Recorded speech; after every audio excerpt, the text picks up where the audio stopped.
Hi, my name is Betty and I want to introduce you to the XDR PC-Link. I have no affiliation with the company that sells this. I'm just a crazy crafter.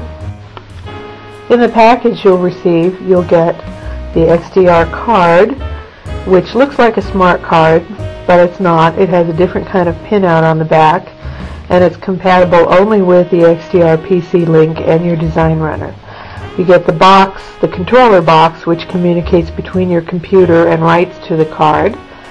And you get a USB cable. It looks like the standard type of cable that you'd use with a printer included in the box.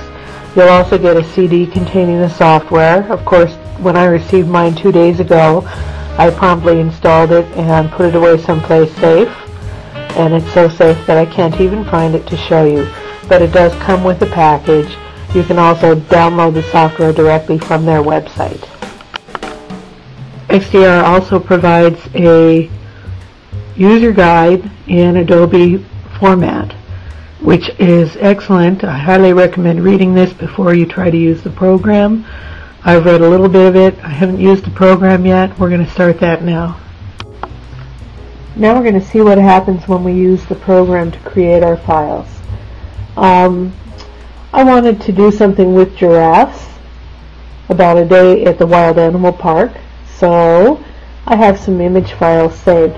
Based on the instructions in the document they provided, they like long skinny files. So I'm going to try adding my original giraffe file that I downloaded, and it cut off everything but the top of the giraffe. Well, I don't want that. So I'm going to try a different version that I made.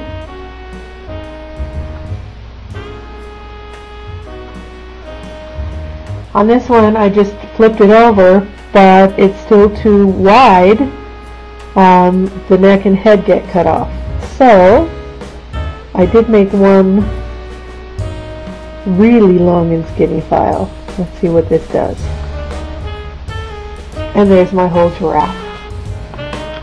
Okay, now I want a caption for my file. This will be a separate element, so I'm going to add text, and I'm going to say a day at the wild animal park.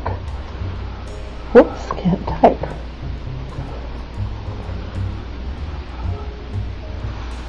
Now I want my wild animal park to be cool. So I'm going to use a font called Tribeca, which has that kind of African look, and I'm going to make it bigger. And then I want this to be kind of cool too.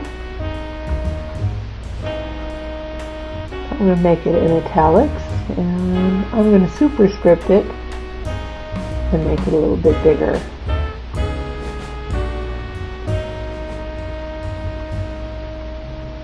And I'm going to save it. Before we continue on to disk operations, I want to show you a cool link that they have included in the program. This takes you to an outside website that has a barcode generator, and you can choose the standard you want, and you can put in the numbers that you want included, and you can tell it to make your barcode. And there it is. Then you can save it to any of these formats, and then you can import those into your XDR. I also wanted to show you the font that I used. I got at fontspace.com, which is a site where you can find lots of free fonts to use. Okay, here we go. We're going to program our disk.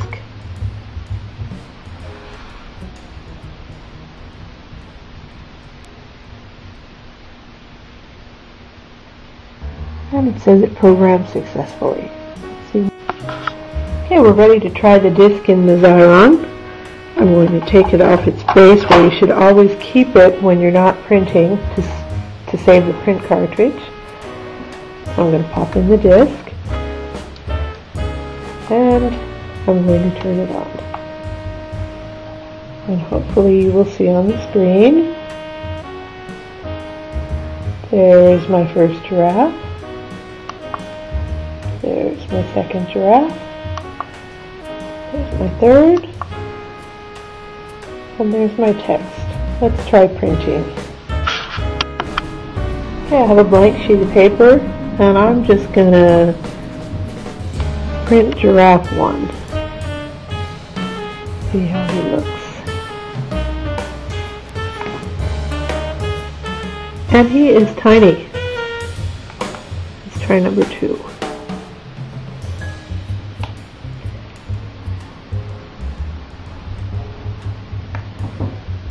He is still tiny. Let's try my text.